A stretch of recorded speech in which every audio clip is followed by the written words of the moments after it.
Among these 3 days also, if you are sick or you are on traveling, you can complete the number in other days. Another concession.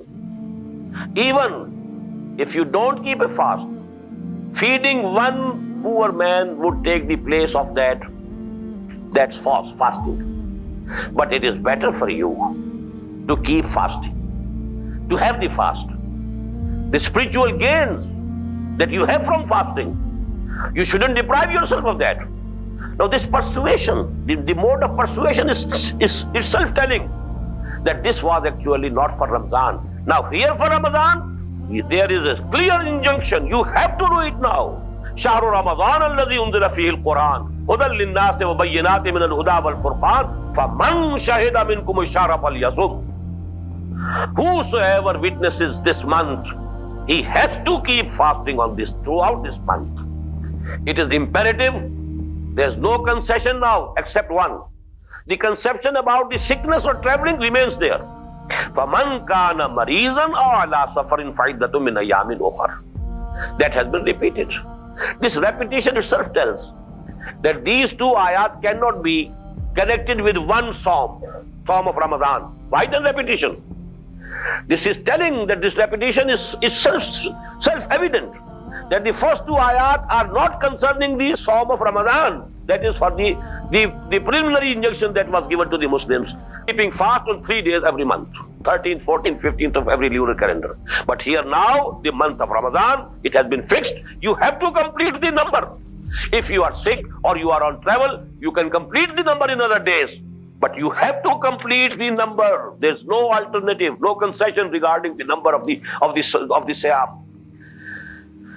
فَمَنْ كَانَ مَرِيضًا أَوْ عَلَى سَفَرٍ فَعِدَّةٌ مِنْ أَيَّامٍ أُخَرَ يُرِيدُ اللَّهُ بِكُمُ الْيُسْرَ وَلَا يُرِيدُ بِكُمُ الْعُسْرَ وَلِتُكْمِلُوا الْعِدَّةَ وَلِتُكَبِّرُوا اللَّهَ عَلَى مَا هَدَاكُمْ.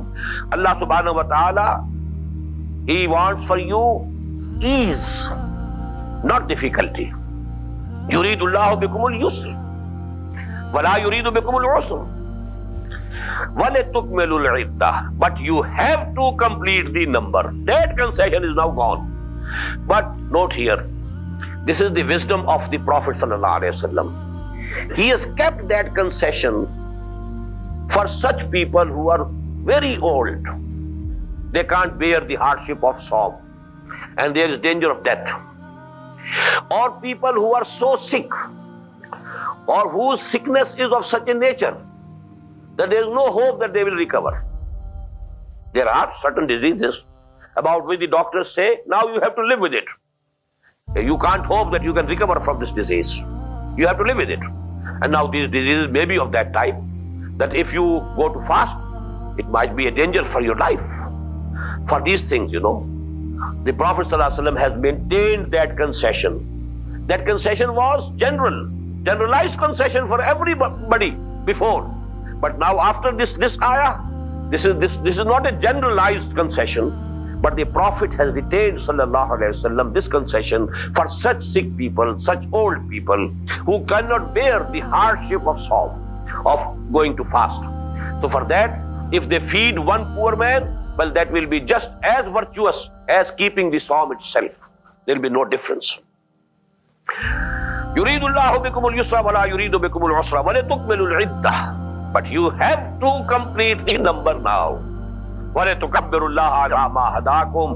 And so that you should glorify Allah subhanahu wa ta'ala on the guidance that He has given you. Now again remember this ayah. It started from the guidance. شهر رمضان الذي أنزل فيه القرآن هدى للناس وبينات من الهدى والفرقان. Now the whole intervening ayah, now again it is converging.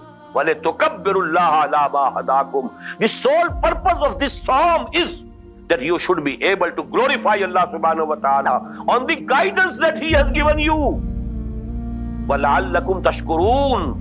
And so that you can be really thankful to Allah subhanahu wa ta'ala that He has given you such a big thing, such a valuable thing, and that is Quran.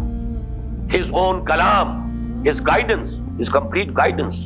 Here I would like to add something about Quran, Here, as I mentioned before, Allah subhanahu wa ta'ala has introduced Quran by 3 words.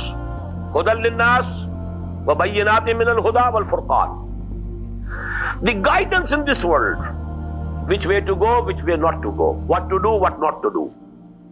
This eternal guidance for all human beings has been given in the Quran, for all time to come.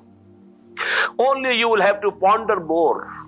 You will have to ponder deep, to dive deep into the meaning of the Quran, for ijtihad. New conditions, new problems might be appearing, and you will have to find. The solution is here in the Quran, present here. But it is not very apparent, not in very apparent words. You will have to dive deep into the meanings of the Quran. Just as Imam Shafi has been reported to have said, it's a very beautiful couplet in Arabic. Jami'ul ilm fil Quran lakin taqasar anhu afhamur rijali. Total knowledge is there in the Quran present, but only the understanding of the people falls short of it. They can't understand it. And this level of understanding of human beings is continuously going up. With this explosion of information, this scientific knowledge that has, gone to a very high level now, this has raised the general level of understanding and consciousness of all humanity at large. So actually now we are in a better position to understand Quran. Now we are more, in a better position to appreciate the Quranic guidance in all walks of life. But the do's and don'ts, do this, don't do this. This is haram, this is haram. That was complete in the time of Muhammad sallallahu alaihi wasallam.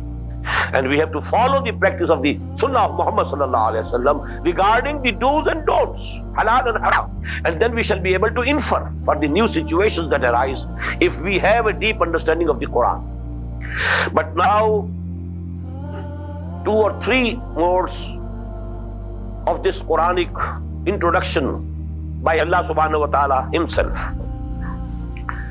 This is word of Allah subhanahu wa ta'ala. And the word or kalam, of a person comes from him, from within him. It has come out of Allah sallallahu alayhi Allah tabaraka wa ta'ala. It is alladhi kharaja min il. These are the words of a hadith. Kalam comes out of a person, al-mutakallim. Kalam comes out of him. So Quran has come out of Allah subhanahu wa ta'ala according to the wordings of a hadith. Alladhi kharaja min il. Il is the word for Allah in the Hebrew language. And we have in Surah Al-Hashr the very grand ayah which tells us that the effect of Quran is the same as the effect of the tajalli of Allah subhanahu wa ta'ala. Tajalli of the person of Allah subhanahu wa ta'ala.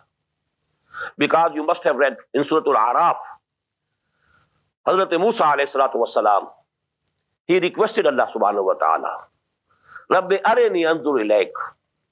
When Allah subhanahu wa ta'ala has blessed him with direct kalam, Allah was talking to him, speaking to him. And it has happened once before also.